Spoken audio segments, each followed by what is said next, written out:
Hello, everybody, and welcome back to yet another very exciting episode of the Friends Talking Fantasy Podcast. Not your usual episode today. Dylan and I have a special episode planned for you this week.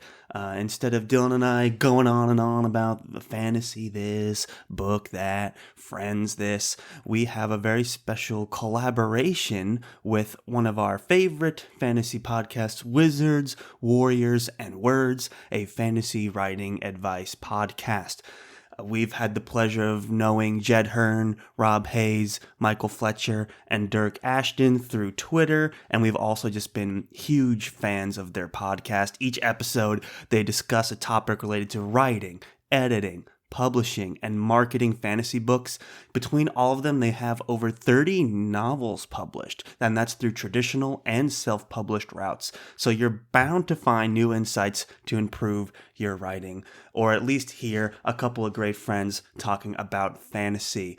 I know that very recently they've released 2 episodes with Joe Abercrombie himself, one about the First Law and the other about the Age of Madness, and they're super insightful and interesting, and that's only the beginning. These guys are the real deal. They go deep in with tons of author interviews. They're always launching their own fantasy books and games and any other kind of project you can imagine. So their insight into the fantasy genre and into writing is super valuable. I mean, if you're a fan of us, you definitely got to check these guys out. Their perspective from a professional standpoint is unmatched. So with that being said, we've got an episode of theirs that we'll be sharing for you guys today. It's their interview with none other than John Gwynne.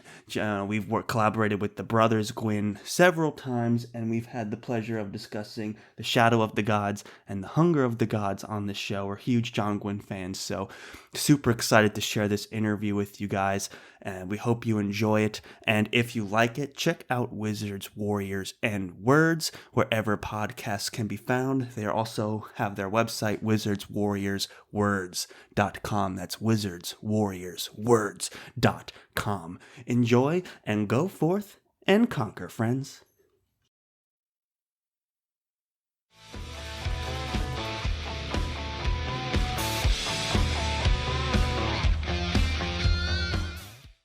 Hello and welcome to Wizards, Warriors, and Words, a fantasy writing advice podcast. I'm Jed Hearn, author of Thunder Heist, and I'm joined by my co-hosts, starting with Dirk.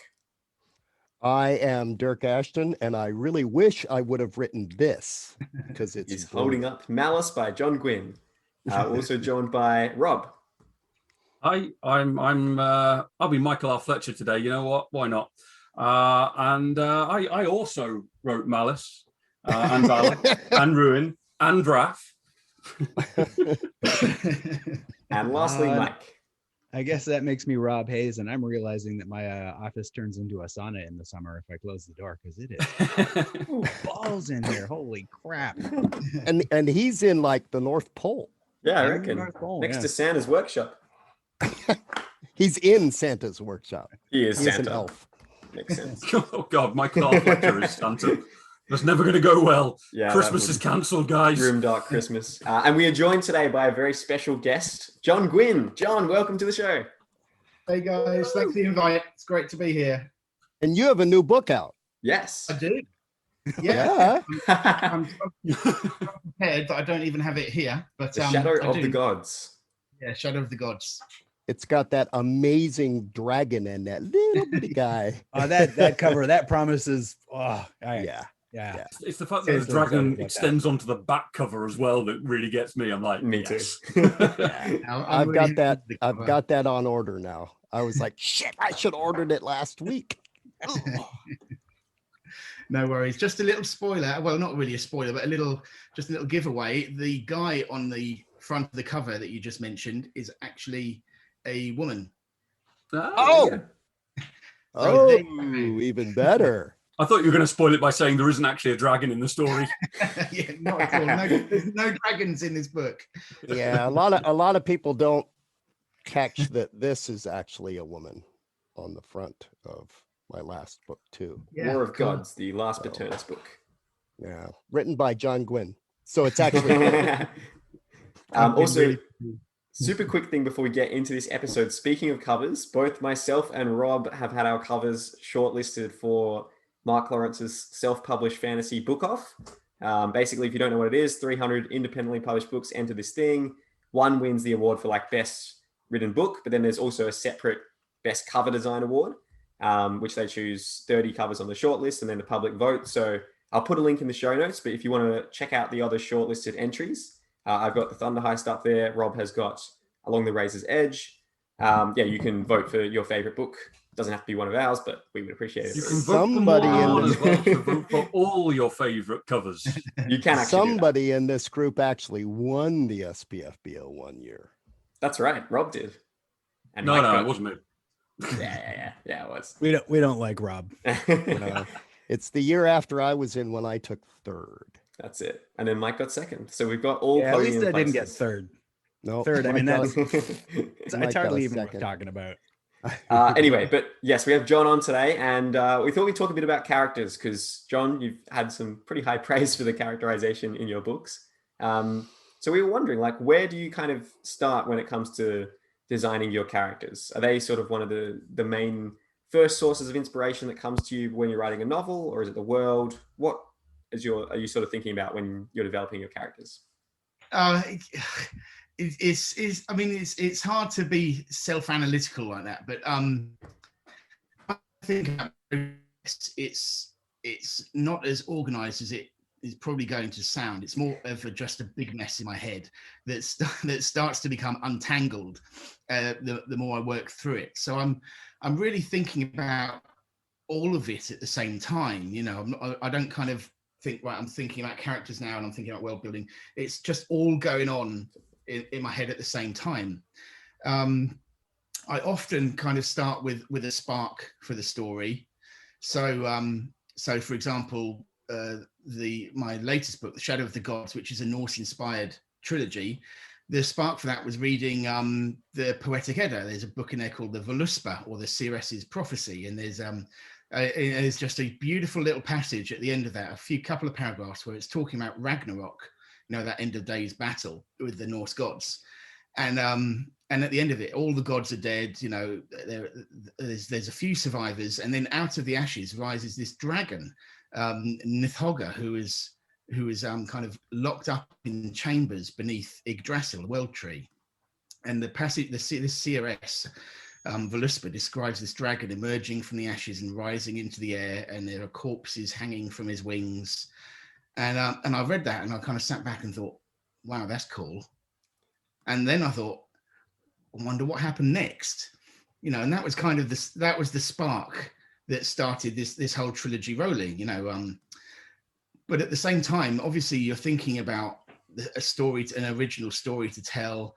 You're thinking about characters to view that story from. So very often with my characters, I'll come up with a series of events, a rough series of events that I'm thinking about fitting into the story, and then I'll start thinking about what perspective would make these events the most interesting they can be, or the most exciting or engaging. That's usually my process for starting to build my characters. In saying that, I don't do it like that every time. So, for example, I like to play around with tropes a little bit. I like tropes. Some people think they're a swear word, but I think they're tropes are tropes for a reason. Because we all can. They're relatable and so on. But I think the important thing is that you try and give them a fresh spin, maybe subvert them, just try and do something original and contemporary with them. That's the important thing. For me. So I was thinking there's the trope that I've wanted to write for a long time, which is that retired person of violence, so like William Money in Unforgiven, Clint Eastwood, or Logan, in the Logan movie, something like David Gemmell wrote many characters like that. He's one of my favorite inspirational writers. So I wanted to do something with that kind of trope. And I remember talking to my agent, Julie Crisp, about very early on before I'd written anything really, just talking out ideas, and we were talking backwards and forwards. And during the conversation, it came out that why don't you try switching the gender and making this, because usually this character, that trope is written as a male. So I've written it as a female, and that's where Orca came from. And she was really kind of right in the heart of the story from the very beginning. So, you know, I think character work, there's no given set rules, are there, with writing? We all know, you know, we just kind of stumble our own way through it and find our own way. And it's usually just a combination or a synthesis of lots of different ideas and lots of different approaches. And it's just what works for you. So very often I'll write characters that I think will be able to tell events well, but sometimes I'll just come up with one that, you know, becomes kind of a heart of the story before I've even started anything else. So you know, there's a few different ways I approach it, but hopefully they come out all right. I always feel too close to my writing to really know if they've come out well or not. So I just leave that to. They do. Trust me, they do. Thank you. I mean, to be honest, one of the things I wanted to ask you was that how well do you plan the character development? Because having read the Faithful and the Fallen series, what I found was by the end of the first book, I was like, this is good epic fantasy. There's a hell of a lot of characters. I'm not sure, like, you know, where all of them are going to fit in. But then there was sometime during the second book where I suddenly realized that I was invested in every single character because of the sheer amount of development that you were putting them through. Like even the bad guys, the villains, I was invested in them because I wanted to see them die. And that was because you kept seeing them sort of like change and develop as the story went on. So like, how much planning do you actually put into that development? I mean, that's brilliant to hear you say that, Rob. Thank you, mate. I'm really pleased about that. But the honest answer is not much. It's more like I'll once I get my characters together, I do spend some time thinking about their backstories and their psychology, you know, and the kind of people they are. And then it's a bit like because I'm really in between the gardener and the architect. You know, I do a bit of both. So I'll do my architectural work in terms of events for the story, and then it's a bit like painting. You know, it's like joining the dots. So I'll have my kind of timeline of events roughly worked out, and I'll have my characters worked out with their backstories, and then it's just like letting them loose. You know, like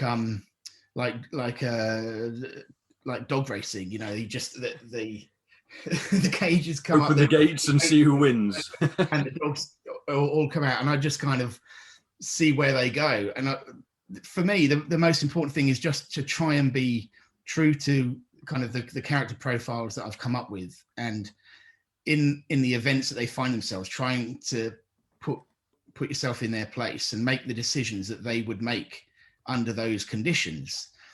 That's really how I once I've started writing, that's how I work out my characters. So I don't really spend a lot of time thinking ahead to book 2 and book 3 or book 4 about their character arcs. I just hope that they feel authentic and realistic as they're going through, you know, all the very unpleasant things that I hurl at them.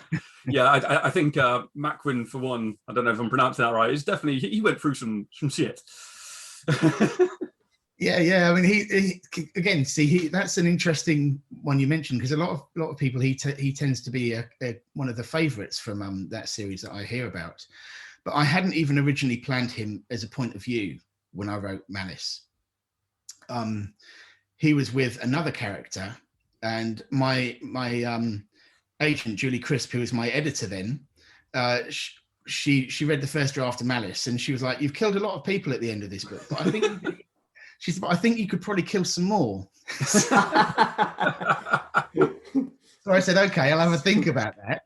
And so I killed a character who I was going to continue with in book 2, and the POV torch kind of passed from that character to Matt Gwynne. So that's when he became a POV. He was going to be going through the same things, but I wasn't going to write him as an actual point of view. So that's kind of a good example of how organic the writing process can be, I suppose. Yeah. What And also to listen to your editor when they say to kill people. Exactly, yeah. You should always listen to your editor, most of the time. John, what kind of questions are you asking yourself to sort of flesh out those backstories for your characters? Well, when you're writing, you try to be mindful that you don't want to write the same character. So you just want to come up with things that are unique, and also just kind of a personality profile that if you have two people going through the same thing, that they would both react differently. I think that, things like that are important to me. So, their family backgrounds, their kind of their moral compass, ambition, what's important to them, all those kind of questions are what I'm jotting down and thinking about as I'm fleshing out my characters. I think Dirk's muted. Oh wait, is Dirk saying something? He's speaking. I can see Dirk speaking. He was saying I something can see his mouth moving. This is the best we've ever had him. I know. Oh, I he's swear gone. I haven't muted Dirk. What's happening? Sorry, this is John? how professional we are. Yeah. One of us doesn't even know it. Let me see if I can press some buttons to magically make it work.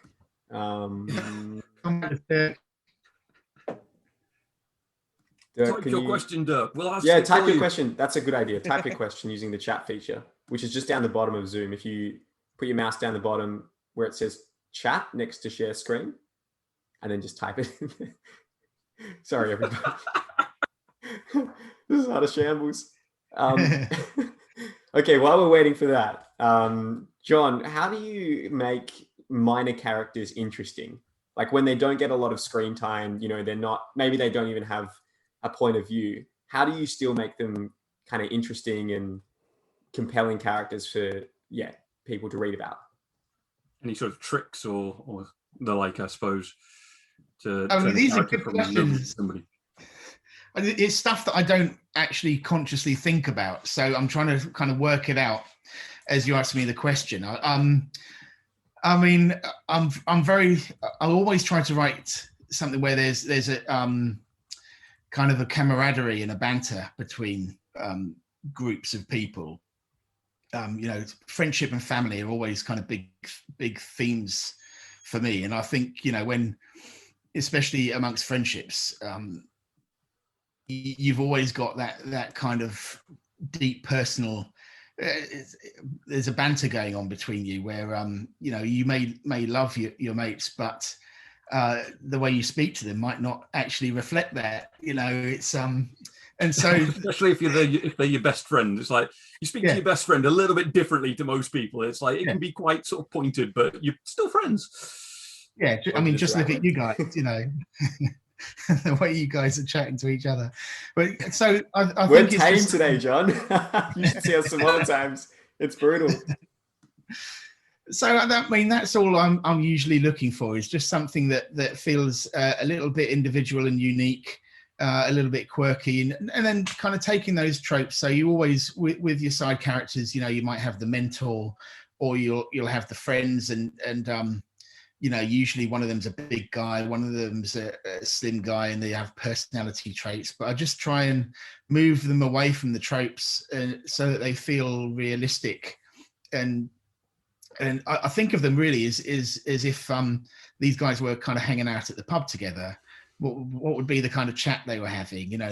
So those are kind of the thoughts that I often have going through the back of my mind as I'm writing characters. Even though they're usually not sitting in a pub, they might be standing in a shield wall or something. But that kind of familiarity amongst friends, and amongst enemies. The way the reactions can dominate how you respond. So the fight or flight instincts and that kind of thing are quite strong in the human race, aren't they? And you can either freeze up, or you can swell your chest, or you can just get on with it, be quiet and get on with it. And all these different kind of reactions. I try and make sure that I never give the two different characters the same kind of personality traits, so that they don't feel the same. That's one of the main things that I do make an effort to try and do, so that the characters that are in there have their own kind of unique voice, if you like. So they're memorable. And how do you? I Sorry. don't know if it's Can you guys hear me now? Yes, Dirk, we can hear you now. Yeah. Yay. That's good, John. I like that. Somehow I got this little thing, the mic got turned off. I was just going to ask how many, with a cast like you have, two things, how many notes do you put down as far as the number of characters? Because you've got a ton of characters, and I ran into the same thing with my books. And also, I know it comes, you think of main characters and main POVs, but I kind of always end up starting with like icons, tropes, like you've got your main character, which has certain characteristics and might be a little naive or neurotic, or then they need to have a buddy character, right? They need to have a mentor character. There needs to be bad guys and bad guy minions. Do you kind of lay out something like that before you get started? And how many notes do you take on each one as far as their character traits? Yeah, definitely. I think as the books have gone on, the notes started. When I wrote Malice, I had folders, but now it's just a lot more concise. You just feel like you get comfortable with what you're doing. So I definitely do that. So for the later series, the Bloodsworn Saga, I've just got a document that I call Bloodsworn Saga Research, and basically everything's in there, all my characters, all my names, places, all the source kind of references that I've used. It's all in just this one document. And so as to how big it is, it's probably for characterization, a few 4 or 5 pages, something like that. Oh, that's good. Much better than my hundreds. For the same way I do it as well, to be honest. I have a few pages, and most of it is just keeping track of things that I will otherwise forget, like eye color. If I've mentioned the character's eye color, I have to make a note of it, or otherwise it will change. Yes. Yep. It's funny you should say that, because I've just written book 2 in the series, and I spent so much time flicking back to remind myself of what characters were wearing, hair color, eye color, any distinguishing kind of physical marks that favorite weapon. I'm only catching up to this now, which is ridiculous, 8 books in. And I do the same thing. Literally yesterday, I was just going through book 1 and writing down all those kind of characteristical descriptions, so that when I get to book 3, I won't waste half of the time flicking through book 1 and 2. I have to keep a list of names, because I'm terrible at names in general. I remember people's faces, but I have to meet someone and talk to them like a dozen times before I remember names usually. But more Dirk Ashton, that's what we do. In books, it's even worse, because I don't remember what they're. And I'm in the books I'm writing now, I'm using like the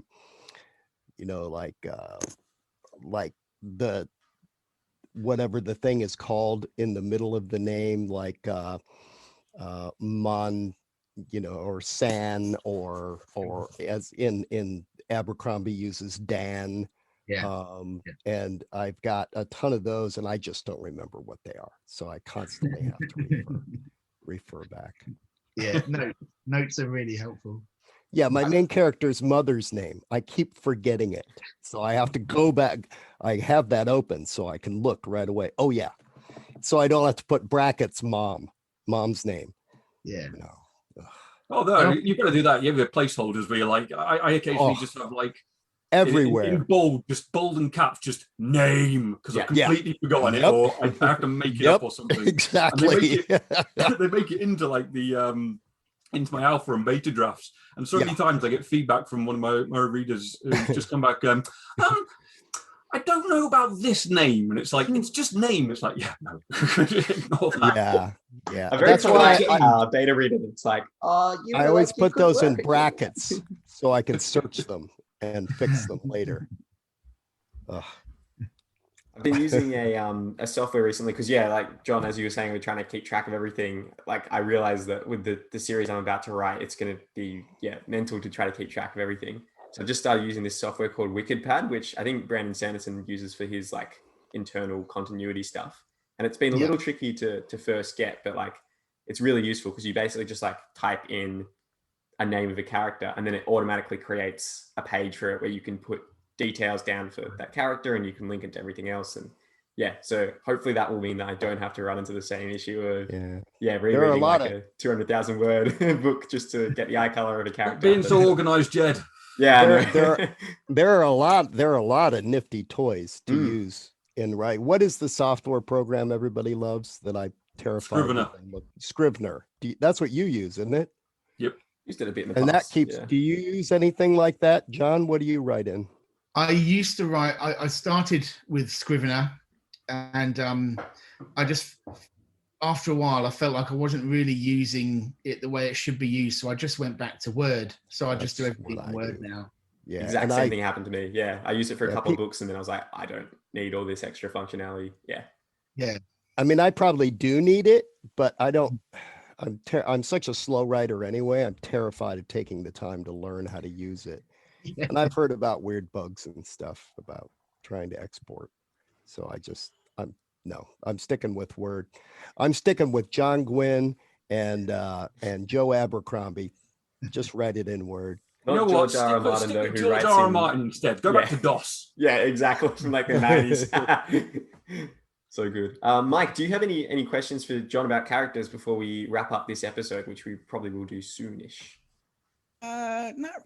Characters not so much. I actually threw up a thing on Twitter just asking if there were any sort of fan questions, and one came up totally character related, but frankly I never stay on topic anyway. That's fine. They said that you came to writing, John, like fairly late in life, in your 30s, which frankly really fucking upset me because that's not late. No, it's not late. No. What are you talking about? That's a lifetime away. And they asked sort of what had changed in the industry and in the sort of like the writing environment. Basically, what's changed? What's changed? What have you seen? Since then, when you were ancient in your 30s. So I started writing in my 30s, but I didn't get a publishing deal until closer to 40. 2010, I got my first deal. And I started writing in 2002. I remember that because I just got home with the family from watching The Two Towers at the cinema.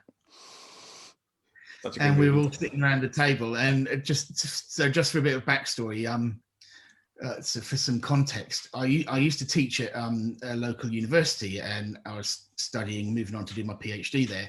But my daughter Harriet's profoundly disabled. She has epilepsy and all kinds of other things. So she was going through a particularly bad patch. So I stepped out of uni and studying to help my wife at home, and we're her carers. And so during that kind of period, I started thinking I could do with a hobby at home, something I can do that I can do from home. And so then we went to see The Two Towers at the cinema, came back, and I said, you should try giving writing a go. And I was like, no, don't be silly. You need things like, talent for a start, and plot, that kind of thing. I wouldn't know where to start. And then two of my boys heard the conversation and they got into it, and they're like, oh, go on, Dad, give it a go. So I started to think, okay, well, actually, that might be fun. So that's when I started, and it was in 2002, the end, I think. and that's when I started working on Malice, because I'd not written anything creatively up to that point. I mean, I read until books were coming out of my ears, but I'd never thought of making the leap to write. So that's when I started, and it was just as a hobby, in the bedroom, and I was really just thinking of my audience being my wife and children. But and Malice was the Faithful and the Fallen was what I started working on. So it was quite strange. I mean, looking back now, the thing that's changed the most, I think, to answer the actual question, Michael, sorry mate, I was digressing a bit there, but to answer the question, the thing that I think has changed the most is the internet, social media. It's brilliant now, where we can do things like this. When I started writing, it felt quite, I mean, the internet was going, but maybe it was just me, but it felt quite isolated being a writer, It still does sometimes. Yeah. Locked up in your office or wherever you write, and you're completely on your own and cut off from the rest of the world. It certainly can. Yeah. But unless you have a suit of armor behind you, which has its own sentience and gives you advice when you're writing scenes inaccurately. Yeah. I remember I was at Forbidden Planet a few years ago for like a book launch, and one of the guys the manager at the shop on the day said that they always love doing signings, but they see a lot fewer people turning up to signings since the internet has really taken off, because so many people would go to ask similar questions to we're chatting about today. Budding writers wanted to ask professional writers these questions, or published, and you don't get as much of that now because they can just DM you. But you get people turning up if they want their book signed, but not so much because they want to pick your brain, because they can do that on the internet. So that's really changed massively. The good thing that's come out of that is that the signings and stuff are much smaller, but the conferences have grown because more people hear about them, more people know about them. And, you go to those things and the lines for the signings at those things are endless. And the panels, if authors people like are on the panels, they just pack full and have to turn people away. So, I mean, those are still hopping. That's probably because of the internet, because more people find out about them and hear about them. Yeah, I'd agree with cool. Yeah. The thing I'm taking away from your this first book, the first thing you wrote. Yeah.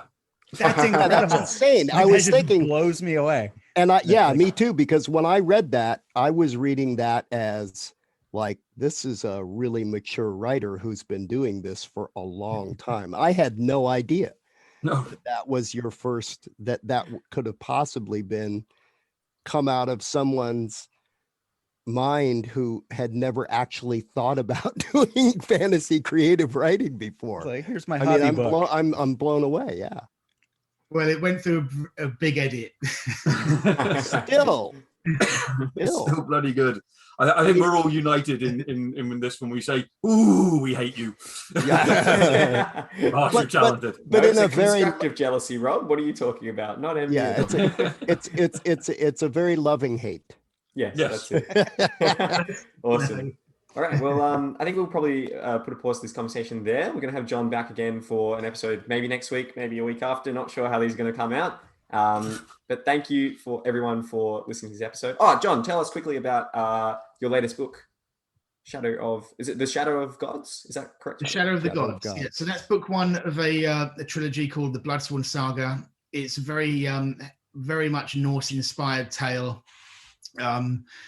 Inspired from my from my childhood love for Norse mythology, Viking era history, and and as an adult I'm a Viking reenactor, so all of those kind of passions are thrown into the pot in this series and stirred up. So I hope that it feels very Norse and very fantastical.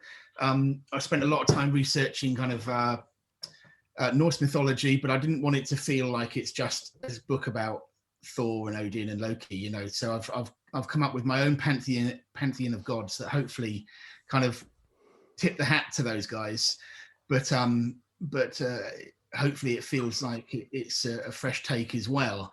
I spent a lot of time looking into Norse mythology, Viking era history, Scandinavian folklore, and I'd say that this book called Vaesen by Johan Egerkrans was a real goldmine for the book. So there's a lot of kind of lesser known Norse creatures that I found in there that I had a lot of fun slipping into the tale. And it's hopefully it feels like. Sorry, that's by Johan Egerkrans. Okay. I'm going to put I'll put a note for that, like a link to that book in the show notes. So if you guys are interested in checking that out, you can. So I'm ordering it today. I just wrote it down. Dirk likes myths. Who would have thought? I think we can actually use this as an opportunity to tease our next episode, because I think the next episode we'll be getting into some more Viking myths and folklore and reenactment, because we have 2 Viking reenactors on this podcast. So stick around and you'll find out which one the other one is. Well, maybe a former Viking reenactor. Like John was saying, a man of violence who has retired from the game but has to get back into it. Score. All right. John, thank you for joining the show, and thank you everybody for listening or watching. See you guys. Thanks for the invite, guys. Great to be here.